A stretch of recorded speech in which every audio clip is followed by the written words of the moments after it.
अस्सलाम वालेकुम नाज़रीन, शामी रोनी टीवी के साथ एम ए शामी आपकी खिदमत में हाज़िर है।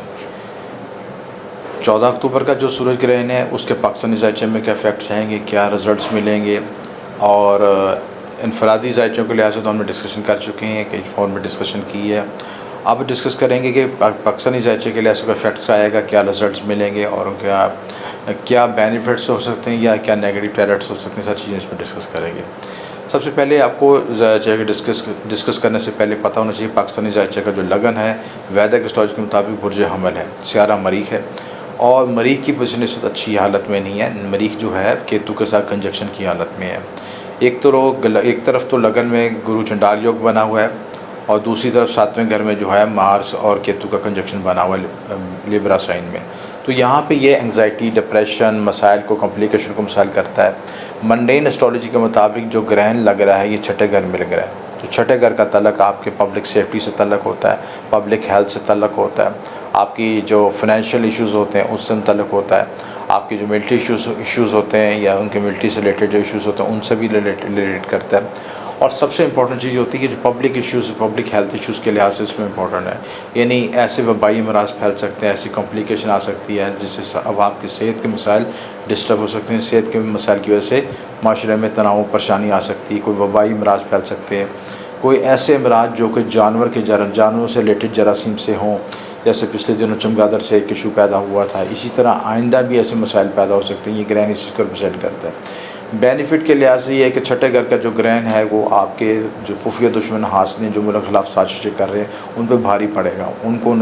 उनकी जो मनफी अज़ाइम है जो हैं वो जो पाकिस्तान को ख़त्म करने के लिए या ख़राब करने के लिए जो प्लानिंग कर रहे हैं, नेगेटिव प्लानिंग कर रहे हैं, वो उसमें नाकाम होंगे इंशाअल्लाह। और जो है जो सेहत के लिहाज से खुसूस कोशिश रहने की ज़रूरत है।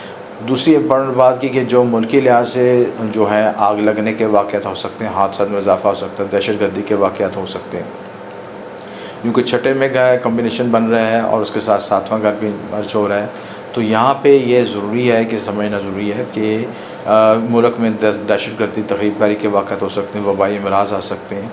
लेकिन अगर हम हमारी सिक्योरिटी एजेंसीज़ हाई अलर्ट हैं, दूसरे मामले हाई अलर्ट हैं, तो इन चीज़ों से हम महफूज रह सकते हैं।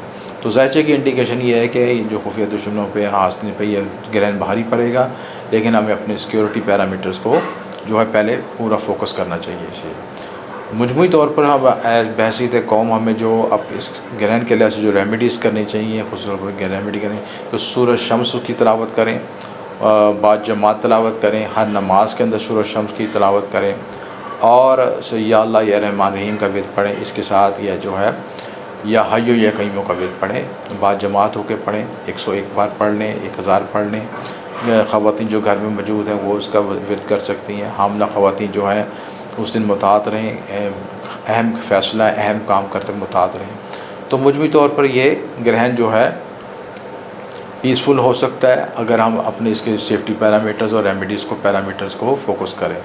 इंशाअल्लाह बेहतरी होगी। और जो ख़ुसूसी तौर पर इस ग्रहण के जो सदक़ात दे सकते हैं, गंदम का सदका दे सकते हैं। इसी तरह जो अपने गरीब बहन भाइयों में आप कोशिश करें कि जो है राशन के लिफाफे बनाकर उनको तकसीम करें गरीब बहन भाइयों में, ताकि आपके हमसाए के जितने भी सफ़ेद पोश लोग हैं वो किसी भी हालत में भूखे ना सो सकें। और इस सिलसिले में कोई रहनुमाई चाहते हैं तो दिए नंबर पर रब्ता कर सकते हैं। आपका शुक्रिया। M A Shami.